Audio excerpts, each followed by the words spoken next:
Okay, I just want to spend a couple more minutes on the blacklist, and then we're going to move on to television. I wanted to ask you about when you went to Washington with this group. Did you witness any of the trials that the House of Oh, yes, we did. And I tell you, it was a terrible shock to me because it never occurred to me they were going to behave so badly.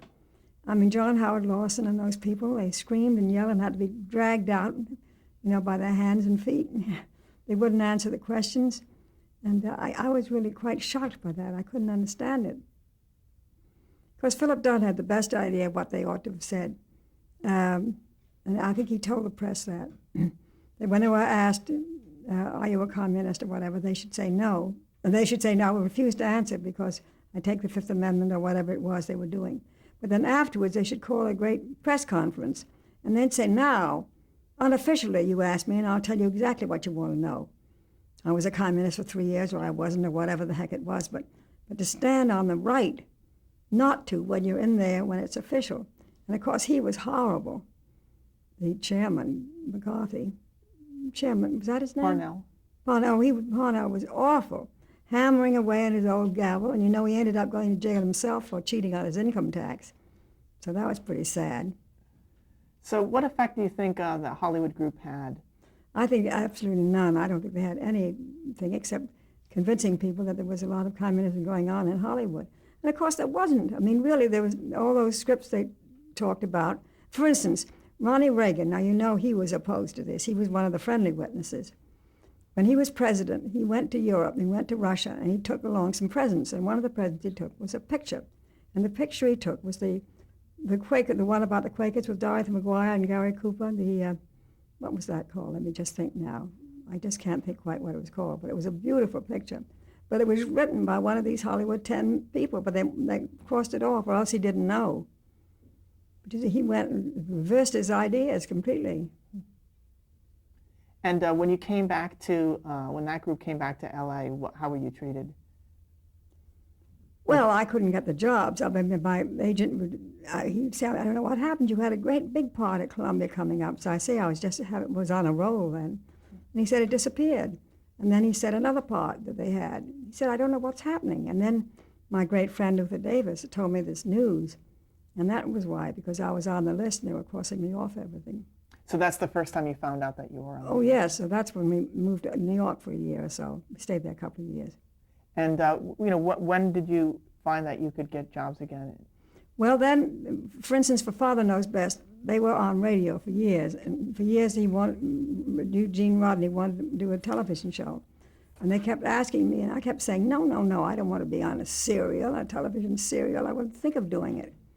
And then, about the second year I was in New York, the agent called up Kurt Frings, and he said, now, I've read the script, and it's lovely, and this is the last time they're going to ask you because they're making a pilot, but I think you ought to read the script. So I read the script, and it was charming, and it was kind of witty, and it was really delightful. So then I decided to come out and do the pilot.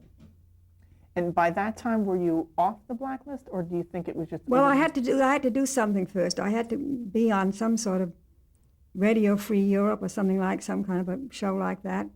And it was anti-communist, of course, and I was reading a lot of stuff, and then all of a sudden they said, cut, and the director came flying out of the booth, and he said, Jane, did you hear what you said? I said, no, what? Well, I'd changed an "and" for a "but," and it sounded as though I'm a communist. So we had to redo the whole hour. I laughed and laughed. He didn't know why I was on the show, but that was the whole point, that I had to be on the show. Do you remember who that director was? No. Okay, now I want to talk about, you moved to New York and you started to work in live television. And you make your debut on what show? Well, that was with Robert Montgomery, and it was either the first or the second show that he ever did. And they did it, when I went back east, I was so surprised. They did it in the Nardi riding stable. Nardi riding stable is where we all used to get horses to ride in Central Park. But now it was a studio, and they did it there. It was just very improvisational, really. And I remember they used a pair of twins to play. It was Kitty Foyle, and they had twins who played Kitty as a young girl, because they had to have come through a door here, and then all of a sudden she had to be in a set up there, and it was rather intriguing, That was quite fun. So well, I fell in love with live television right that day. I just think it's the best medium ever. Can you talk about the phenomena of live television? Live television, the excitement of live television is that the curtain goes up the way it does in the theater. See, in the movies, you sit around and well, we nicked around today, and then, well, let's get started, you know. So then you play the last scene of the script instead of the first scene or the middle scene or any old scene. And the crew's all over there in the corner playing cards, and makeup people are sitting around, lolling around, looking at you maybe or maybe not. But on live television, my gum, the whole set is so nervous. And when they count down, you know, 3, 2, 1, and then you're on, and if the gun doesn't go off, it doesn't go off, and you've got to do something about it. And it's tremendous excitement, and you do the whole part right straight through. You don't have to do this last scene first type thing. But the problems are, they would have the sets laid out like a train, you know. There'd be one way down there and one way up there. And one time I was playing a very long part that Catherine Cornell had done on this in New York. And I was in a long evening dress at the very last set up here. And then I had to appear in the lawyer's office in a suit in order to ask for a divorce. Well, I had to run from up there, jumping over the cables, dodging the cameras, having the two wardrobe ladies trying to get my clothes off, down to where the other set was. And I could hear that cue coming closer and closer. And it was before the days of, what is the stuff that sticks together? You can what is that? Velcro? Velcro. Before the days of Velcro, so you had to button everything. Well, they could not get the zipper down in this expensive evening dress, so I took it and I ripped it apart, and they almost fainted because it had been borrowed from Bergdorf Goodman and had to go back. Well, that was the end of that. You had to change your shoes, get into a suit, get the button bloused up, everything, you know, and then walk into the lawyer's office like this, you know. But by that time, he was all riled up inside, and the scene went wonderfully. Oh, it's great excitement. It really is. And how many cameras were used? Oh, there's never less than 5 on a good show. No matter where you were, there were the cameras rolling around. You had to be careful not to bump into them. And that was one of the things I noticed when I came back to do Father Knows Best. My goodness, in that Columbia studio, they were so far behind the time. They still had those big old arcs up, you know, burning arcs up there. It took us 2 years to get a crab dolly. Now, you know, that meant that they had to put down tracks for a walking shot, and the camera would roll down the tracks because the floor squeaked so. And you couldn't go to the left or the right or anything else. You had to go absolutely in a straight line with the camera coming down on the railroad tracks. Well, it took us 2 whole years to get a crab dolly. Now, that's amazing when you think that the live television had 5 cameras on crab dollies rolling around in and out and everywhere. It was surprising in Father Knows Best because that's where Lost Horizon had been shot. And so many of the people were still there. For instance, Mr. Hager was we always called him Mr. Hager, and he was the gaffer. On Lost Horizon, I think he's probably the best boy, but he was the gaffer now. So it was always Mr. Hager, and he always wore a hat. And then the wardrobe lady, Daisy, had been married to Thomas Jefferson, the great Shakespearean actor, way back in 18-something or other, and she'd been Lost in Horizon, and she was toddling around, but she was on Father Knows Best. And all these people, and the camera operator was now now a cinematographer and all those things. It was kind of fun. It was like going into the past after live television because everybody was so, you can't imagine how young we were on live television. The camera people, all the technical people were very, very young boys. And the directors were all young. You were mentioning Delbert Mann and who were all those people that I worked with? I know on Kitty Foyle it was Norman Felton. Norman Felton. Well, of course, he never was a great moving picture director, but Norman was fine. And Arthur Penn you worked with? Arthur Penn. They were all so young. All so young. Delbert was very young. They all were. Everything was young. And it was exciting because everybody on the set was so tingled up to get this thing going, you know, and make sure. One time, Nydia Westman was supposed to open her purse, take out a gun and threaten me or shoot me or something or other. Well, she could not get her purse open. The zipper had stuck, something had stuck, and she got redder and redder in the face. I thought she was going to have apoplexy, and I was thinking, what the heck am I going to do? I can't reach in and get the gun. Well, the camera moved off, and I said something, and the prop man crawled in on his hands and legs and handed her a gun. I mean, those days were exciting. That must have been, there's one called The Wall with Douglas Montgomery, and yes, that was probably the one with Nydia Westman. was it? There was one in between called that you did, The Awful Truth, Do you remember that one? Well, I don't, but that's a famous play. It's Yeah. funny, I don't. Was that with Lee Lee Bowman. Bowman? Yeah. Do you remember much of that production? Well, I don't really, except it was fun to do. There was another one called The Inward Eye with Richard Purdy. Oh heavens, I don't remember the stories. Okay. I also wanted to ask you a little bit about acting. Now you've acted on film and in theater and in television. What was the differences between the medium? How did you adapt? Well, of course, on the stage it's much bigger, and you use much more voice, and you have to use a lot of voice to say, I love you softly. You have to use a lot, and that's always surprising. It's wonderful in movies not to have to do that. But you see, again, in live television and on the stage, you do the part all the way through. So you work up to the climaxes, and especially on the stage, and again in live television, the director has nothing to do with it. You're it, and you can change it if you want to. I mean, you may get scolded afterwards, but you can do whatever you want. But in the movies, you can't. The director can say, cut, and then do it again, and you have to do it his way. That's a big change. But mostly not getting the speed and the excitement, working up to the climaxes. That's very hard to do, I think. I've always found that hard. And to imagine it all right up to that part. So what is your acting technique? What are the elements? Well, I first studied with a woman in New York who taught Ina Clare and Osgood Perkins, but she was very classical, and I suppose it was very much on the surface. But Laurence Olivier would have liked it, but it wasn't none of this going deep down inside business, you know.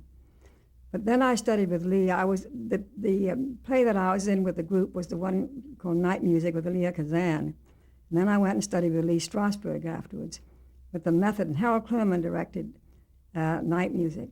So I got a sort of a dose of what it was like. And I think that's about the best of them all. When you know the method, if you can adapt it, but not to do it as strictly as they tell you to do it, but the way they work up the scripts and everything is very good. The main intention in the scene and the various things, and going back, that worked best for me. Going back to something you could recall in your life. It may have been killing a mosquito, but you could use it to kill a man. The murderous feeling you had at the moment, and so forth. To me, that's the best. And then to use your big imagination as much as you can. Did you take classes at the Actors Studio? Yes, not at the Actors Studio. These were Or the group theater? Lee Strasberg. There were about 10 of us in the class. Yeah. Mildred Natwick was one. She and I, not Mildred Natwick, Mildred Dunnock. And she and I tried Shakespeare, which doesn't go off very big there because they really couldn't do Shakespeare. But didn't you do something with Charles Laughton, Shakespeare? Oh, yes. No, I did. I studied with Charles Laughton. That was very good. That was much later out here. Mm-hmm. And that was a class of about 12. And that was very thrilling because I really think he told you how to do it. He had us for the first whole 2 weeks. We did nothing but read it in the iambic pentameter. We went da da da da da da da. It drove us mad. He said, no, if you can get that into your head, into your system, then you can do anything you want with Shakespeare. He said, for instance, in England, you work with these great Shakespearean companies, and some of the older men are awfully old and not very good actors, but they say it absolutely in the iambic pentameter, and all the meaning comes out. Shakespeare's written it so that you hit the right words. You don't have to bother about anything else. And it's true. You see, American actors try to take the poetry out of it and make it sort of prose, because they're so afraid of singing it out. It's not a question of singing it out. It's a question of getting the meaning out. And Charles said also that you don't take, and this is what Peter Hall said when he was training the people down here, if you don't take a breath at the end, how do you take it? You never take a breath in the middle of a line, ever, ever, ever. You don't have to. You have to say the whole line with one breath, no matter what. You can only take a breath at the end of the line. But then, when you want to make a pause in the middle of the line, as you should for whatever, you can, but you have to use it with the breath that you've already got. And you'd be surprised what that does to the poetry, too. But mostly, Shakespeare has the meaning in there. It's just a question of reading it properly. You know how the great Shakespearean actors can lead you through these complicated speeches. They lead you through in some way, and you get the whole understanding. But if somebody else says it, it's just like it's spouting a lot of junk that you don't get any sense of what it's about at all. Now, that was very useful, the Charles Lawton deal. And goodness, I was in a picture then with Dick Powell and Lisbeth Scott and Raymond Burr. This was sort of a sleeper. I can't remember the name of it now, but it was produced by Jack Warner, one of the sons. And it was a very good little picture. And I remember going there in the morning after going to one of these Shakespeare things, and it seemed so ridiculously easy to say, "Good morning, how are you?" or any little short speech after going through these long, complicated speeches. That's why I think these English actors are so good, because they've all had this training. And it's something they had to really stretch, and things are so much more complicated than just everyday stuff. That movie was Pitfall? Pitfall, that's right, yes. I can see Raymond Burr right now. He was just as fat as he ever was, and he played, I think he played a detective. I can't remember. I think he did. All right, getting back to live TV, I just want to mention a couple other names. Do you remember working with producer Herbert Brodkin? Yes. Wasn't he on the Robert Montgomery show? He might have been. Did he produce something else? He did quite a lot. He did. Yeah, I can't remember. I think I kept running into him all the time. What yeah. was he like? Well, I don't remember very well. Very nice. Very good. Another producer by the name of Fred Coe. I think I only worked once with Fred Coe, because he was brilliant. He had success after success. I don't remember him being around very much. Now, for instance, with Robert Montgomery, the first year, he was there at the first reading, and he had some very helpful things to suggest. Then he was there at the dress rehearsal. And then as the years went by, he only came for the dress rehearsal, and then he never came at all. One other is the actor Tom Ewell. Yes, that was with Arthur Penn. Yeah, that was that one. Do you remember that one? It was called... Well, he was difficult to act with because he was so neurotic, and he just never would do it the same way, and he didn't want to do whatever Arthur Penn wanted him to do. But Arthur Penn knew how to get around him, and Arthur Penn was very good with him. And I guess it was funny. I've forgotten what it was. How was Arthur Penn with you? Well, fine. He's a very good director. All right. I want to get into now into Father Knows Best. I think you were telling me how you came to be cast. Yeah. Well, Eugene Rodney just made up his mind I was going to play that wife, and I don't know why exactly, because I'm not Middle America. I mean, I'm interested more in Shakespeare, and all. But he was just absolutely determined. So he waited and waited and waited, and I thought I was terrible on the pilot, but then I think I got much better later on, and I loved doing it. And ours was a very unusual setup, though, because unlike most television shows, we rehearsed for one whole day on Monday. We sat down and read the show, and then not even the big pictures did that in those days. And then we put it on its feet, and the cameraman was there, and they plotted it all out and so forth. And then we had supposedly 3 days of shooting, but it was always 4 days or 5 days, as many as the director wanted. And it was very, very swell. So how many days was the work week? Well, we worked on Saturday, so it was 6 days. Can you tell me, when was the rehearsal? Well, the dress rehearsal, the first reading was on Monday. And then Tuesday we started in, and Tuesday, Wednesday, Thursday, we were supposed to be finished on Thursday, but we never were. And then we started a new one on Saturday. If we were through on Friday, we started a new one on Saturday or on Monday, depending on which. It seems amazing to think that we work Saturday, isn't it? And the actors are not the person that got it. The person that got the 5-day week were the stagehands. And they were right, because they're the ones that worked all the time. The actors in movies only work, let's say, 2 months on a picture, then they're off, and then they come back. But the crew has to work every day for all those years. So they're the ones that went out on strike, and they got the 5-day week. And that's when the producers all said, "Oh, it's going to bankrupt us. We're all going to fold up. We can't do this." And they also said the same thing about the residuals when they came in, that it was going to be the end, but they've all survived. Now, just to step back for a minute, Father Knows Best was a radio show initially. Yes, but I wasn't on that. And I never heard it. You never heard it? No. I think they had it for a long time. And one of the depressing things to me was that for the whole first year, my part had no part at all. I just nearly died. So I went to my agent and I said, "What am I going to do?" And he went to the producer, and they said, no, no, no. We're doing the first year, we're doing the scripts that we had on radio.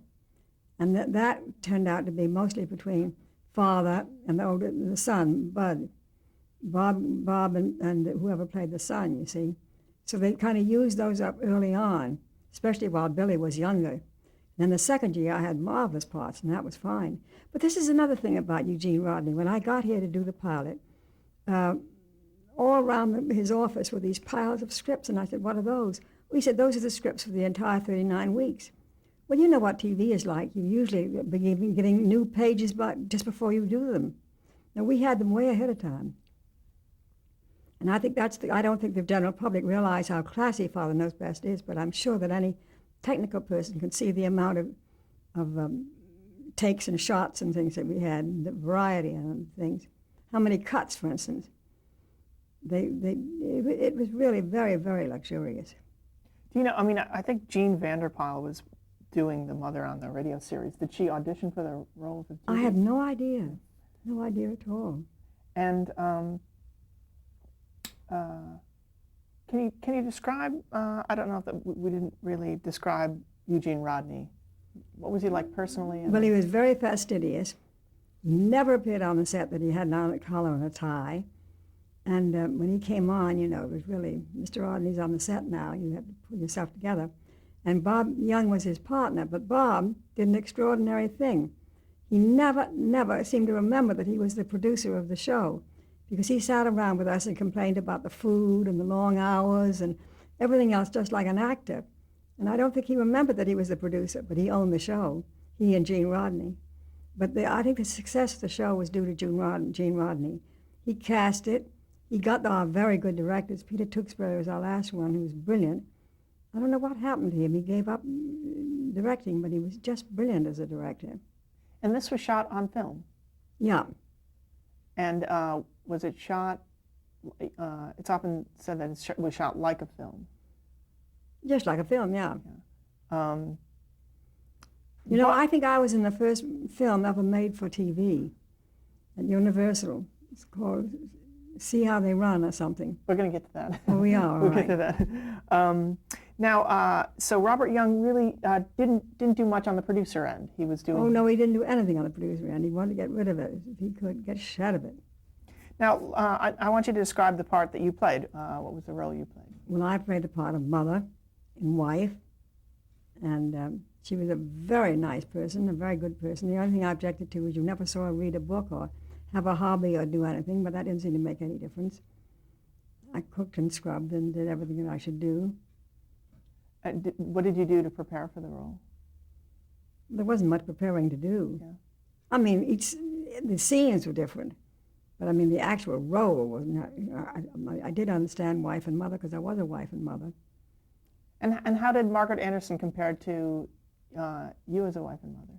Well, she was much nicer. I can say that. But then she had all her lines written for her, you know. And I was much more independent than she was. But I liked her. She was a very nice person. I enjoyed her. I enjoyed playing her. And she had a wonderful rapport with her children. And I thought she was a fine part. And especially when I had the good parts, the weeks that I had. It finally came down to that each week, one of us would have the leading part. And of course, that was the time when you had the best part, and that was always fun. In that first year, you said you didn't do much. What did you do? Well, I would just have a cup of coffee, or hurry up and go to school, children. Or there wasn't any big scenes in any way, as I remember. Now the set, is that? Did your kitchen look like at your house? Did that look like? Well, you see, Jean insisted that it did. People would write in and say, "Why don't you put a new cover on your ironing board? That's an old cover that you have that stain." So Jean would write back to them and tell them it's because I wanted to look real. One time I was on a plane with my mother. We were going to Milwaukee. I think we were being given some sort of award somewhere or other. And there were 3 in a row. And a woman came in and plopped herself down in sort of a bad mood. Then she looked at me and she said, "Why don't you cover that Davenport?" Well, my mother had no idea what she was talking about. When she was talking about the Father Knows Best sofa that was out there that had gotten all faded, that Billy had jumped all over and everything. So I had to give her a little speech. Now, you're considered one of the archetype sitcom mothers. Well, that's not due to me. That's due to my scripts. Yeah. Did you compare notes with like Barbara Billingsley or? No, I don't think I knew any of them. I think that Donna Reed came in the last year that we were there. She was starting a whole new series. But hers was different. She was allowed to change her hairdos and do things. We weren't allowed to do any of that. All right, now The only hitch to being in a series like that, that Gene Rodney was very severe, and it was in the contract, and I think it's everybody's contract, but you can't play certain parts or do unseemly behavior off the set or whatever it is, a morals clause. Well, one time I had a great chance to be on live television. What was it? It was at, I remember that kind of a famous man who ran it. Every day there was live television. And I was going to play a Somerset Maugham part where I was a murderess of some kind. Of course, I was dying to play it to get away from Margaret Anderson, but Gene wouldn't let me and cancel the whole thing. Oh, no. He didn't want his mother to be playing a murderess. Was that matinee theater? The matinee theater, yes.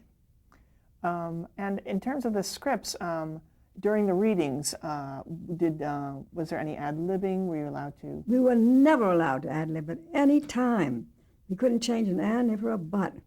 And quite rightly so, because Gene Rodney worked so hard with the script writers, and everything was polished down, and these scripts were written so far ahead of time and all. And we only had 2 guest stars, and one was Greer Garson for a big Christmas show, and she had to be the Spirit of Christmas who came in or something. I've forgotten what it was. And she had some long scenes, long speeches, and she kept wanting to change them, and I finally took her aside, and I said, Greer, please don't waste all our time and your time, because there's absolutely no chance in the world that you're going to change one single word. First of all, you have to call the front office. You've got to get Gene Rodney on the set, and he'll come down here, and he'll give you a long talk, and he won't change one word. Well, she said, thank you, and she thanked me afterwards when she got through. She said, thanks a lot, because it would have wasted a lot of time. I just went ahead and learned the lines. Well, actors can't make up very good lines. They really can't. And I was perfectly used to that, because in the stage, the author has the last say, you know. And I can just remember right now in the Philip Barry play, Mr. Barry was very formal, and he tapped on the thing, and he said, Mr. Stage Manager, would you please check Miss Wyatt's script? He said, I think that she's, skipped something. Well, of course, there was an and if or a but. And then there was Clifford Odets, and he would go, hey, stop. Jane, what are you saying up there? Gadget, you've got something all wrong now. Well, in the Clifford Odets script, it's written kind of like poetry. You really cannot change those things, and I don't think we meant to change them. We just got a little sloppy. But then when I was in a picture with Cary Grant that Clifford had adapted, and he was also directing it, and Night Music, what was it called? It was called, I played a cello. Oh, gosh. None But the Lonely Heart? None But the Lonely Heart.